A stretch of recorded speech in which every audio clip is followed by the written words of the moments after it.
Oiga.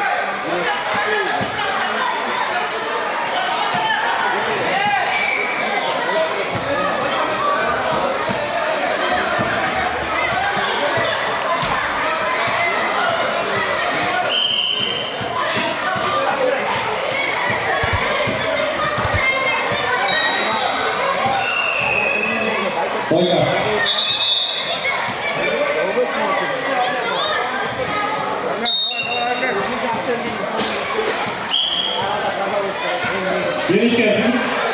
Geçti.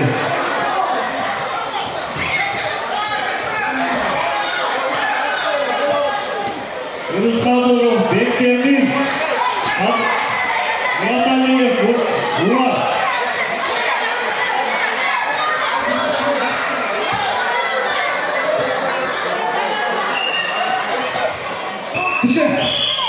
Oiga. Genişe Almaz'ın ağabeyisi Çağlar. Ayaklar niye vuruşul lan? Vurur. Plevye Canlı, Alicanov Ruslan, Asıldoş, Kıratbekov Sultan, Belaldı, Bayardan Ruslanov Aydar, Aymantoş, Davaybekov Hamza, Adil Düz. Evet arkaya.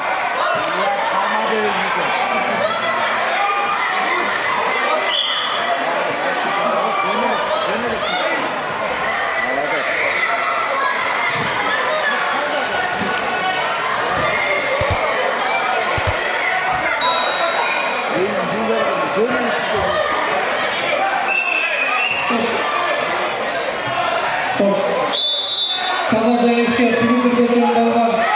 Bayramlarının varsa neresi etsin? Kazaca eşya, atleta Muhammed Salim. Ya, не знаю.